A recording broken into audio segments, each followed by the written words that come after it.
ఓం శ్రీ గురుభ్యో నమః. వాగర్థావివ సంపృక్తౌ వాగర్థ ప్రతిపత్తయే జగతః పితరౌ వందే పార్వతీ పరమేశ్వరౌ మహాకవి కాళిదాసు రఘువంశ మహాకావ్యంలో మనకు అందించిన మొట్టమొదటి ప్రార్థనా శ్లోకం.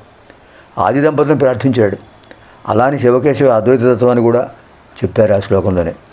పార్వతీ పరమేశ్వరవు వందే, పార్వతీ పరమేశ్వరుడు నమస్కారం.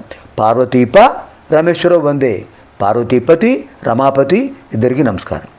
ఎంత అద్భుతమైన శ్లోకం.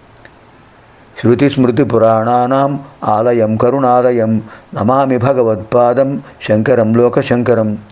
ఇదానీం వయం సర్వే షష్ఠితమ లహర్యాం ప్రవిశామః. ఇప్పుడు మనం 60వ శివానందలహరిలో ప్రవేశిస్తున్నాం. ముందుగా శంకర్ల వారు మనకు అందించినటువంటి మరో స్తోత్ర విశేషం శ్రీమద్ ఆంజనేయ స్తోత్రం.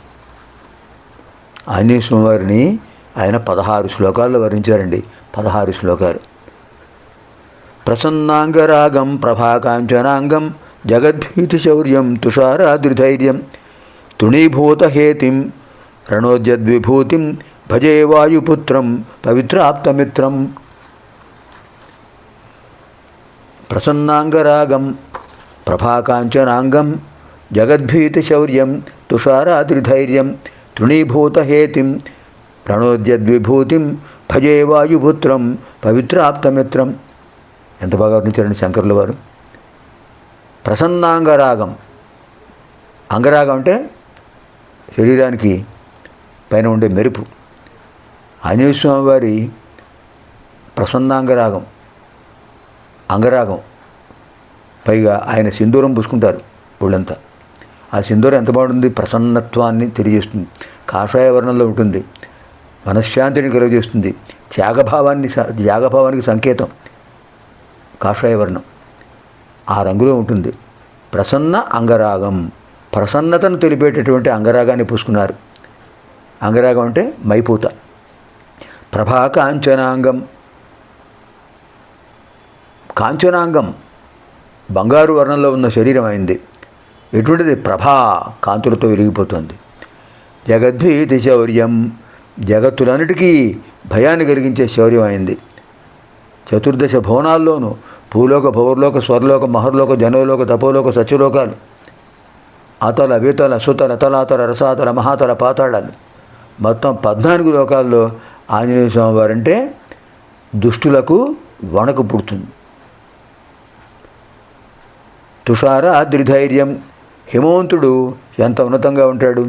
ఏ గాలి అయినా ఏ తుఫానైనా ఆయన్ని చెలింపజేయగలదా? అంతటి ఉన్నతుడు ఆయన కూడా. తుషారాద్రి అంటే హిమవంతుడు. తృణీభూత హేతిం, హేతి అంటే కత్తులు, కటార్లు, ఆయుధాలు. ఆయుధాలను ఆయన తృణీభూత, గడ్డి పరకగా చేశాడు. ఆయన గడ్డి పరకగా భావించాడు. రాక్షసులు కత్తులు, కటార్లు, గదలు విసిరేశారు ఆయన మీద. సుందరకాండలో వస్తుంది అద్భుతమైన దృశ్యం. మళ్ళీ యుద్ధకాండలో కూడా వస్తుంది. వాడిని అన్నింటినీ గడ్డి పరకలాగా ఊదేశాడు, ఉఫ్ఫను ఊదేశాడు. రణోద్యద్విభూతం, యుద్ధంలో ఆయన యొక్క విభూతి, ఐశ్వర్యం, వైభవం చూడవలసిందే. రణ ఉద్యద్విభూతి, ఆయన కోపం, వైభవం ఆ యుద్ధాల్లో కనిపిస్తుంది. భజే వాయుపుత్రం పవిత్రాప్తమిత్రం, అటువంటి పవనాంశ సంభూతుడిని సేవిస్తున్నాను. ఆయన ఎటువంటి వాడు? పవిత్రాప్తమిత్రం. ఆ పవిత్ర ఆప్తమిత్రం, పుణ్యాత్ములకు ఆయన ఆప్తమిత్రుడు. ప్రసన్నాంగరాగం ప్రభాకాంచనాంగం జగద్భీతి శౌర్యం తుషారాద్రిధైర్యం తృణీభూతహేతిం రణోద్యద్విభూతిం భజే వాయుపుత్రం పవిత్రాప్తమిత్రం. ఇప్పుడు మనం 60వ లహరిలో ప్రవేశిస్తున్నాం. రోధస్థో యహృత శ్రమేణ పథికఛాయాంతరో దృష్టితో భీతస్వస్థగృహం గృహస్థమతిథిర్దీన ప్రభుం ధార్మికం దీపం సంతమసాకులశ్చ శిఖినం శీతావృతస్త్వం తథా చేతస్సర్వభయాపహం వ్రజసుఖం శంభో పదాంభోరుహం. చేత, ఓ మనసా, త్వం నీవు, తోయహృత నీటి చేత, హరించబడేవాడు అంటే నీటిలో కొట్టుకుపోయేవాడు. రోధశ్రమేణ తీరాన్ని శ్రమతో దాటడానికి ప్రయత్నం చేసేవాడు. ఎవరు వాడు? పథిక, ఒక బాటసారి. తరోహో, చెట్టు యొక్క ఛాయాం నీడను వలె. వృష్టిత, వాన వల్ల భీత, భయపడినవాడు. స్వస్థ, సుఖంగా సంతోషాన్ని కలిగించేటటువంటి గృహం, ఇంటిని ఎలా కోరతాడో. అతిథి, అతిథి గృహస్థం, ఒక గృహస్థుణ్ణి ఎలా కోరతాడో. దీన, దరిద్రుడు ధార్మికం, ధర్మాత్ముడైన ప్రభువును, రాజును ఏ విధంగా కోరతాడో, ఆయన చేరతాడో. అలాగే సంతమసాకుల, గాఢాంధకారంలో కలత పొందుతూ ఎవరు రక్షించేవాడు లేక, దారి చూపేవాడు లేక దీపాన్ని ఆశ్రయిస్తాడు. శీతావృత, చలితో బాధపడుతున్నవాడు.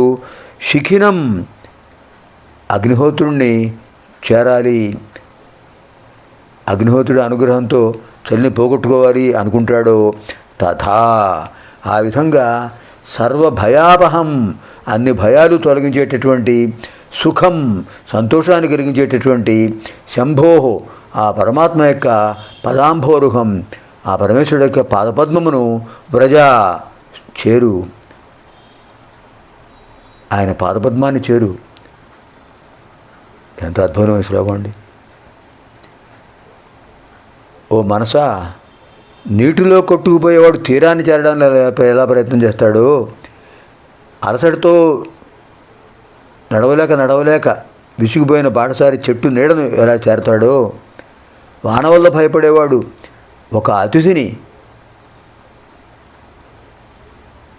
అన్నం పెట్టేవాడే అతిథి, అలాంటి అతిథి దగ్గరకు వెళ్ళి ఆ రక్షణ పొందుతాడో. అలాగే దరిద్రుడు మహారాజు దగ్గరికి వెళ్ళి ఏదో కొంత ధనాన్ని ఎలా ఆశిస్తాడో. అలాగే చీకటిలో ఉన్నవాడు కాంతిని చేరాలని ఎలా కోరతాడో, వెలుగును సమీపించాలని ఎలా అనుకుంటాడో. చలితో బాధపడేవాడు అగ్నిహోత్రాన్ని ఎలా ఆశ్రయిస్తాడో. అలా అన్ని భయాలతో కొట్టుమిట్టాడుతూ ఉండే నా మనస్సు, ఓ మనస్సా, నీవు పరమేశ్వరుడు యొక్క పాదపద్మాన్ని చేరు, అన్ని భయాలు పోతాయి. పైన చెప్పినవన్నీ ఒక్కొక్క అడుగు ఒక్కొక్క భయం పోగొడుతుంది. కానీ ఇక్కడ అన్ని భయాలు పోగొట్టే కల్పవృక్షం పరమేశ్వర పాదపద్మం. రోధస్థోయ హృదశ్రమేణ పథిక ఛాయాంతరోర్వృష్టితో పీతస్వస్థగృహం గృహస్థమతి తీర్థేన ప్రభుం ధార్మికం.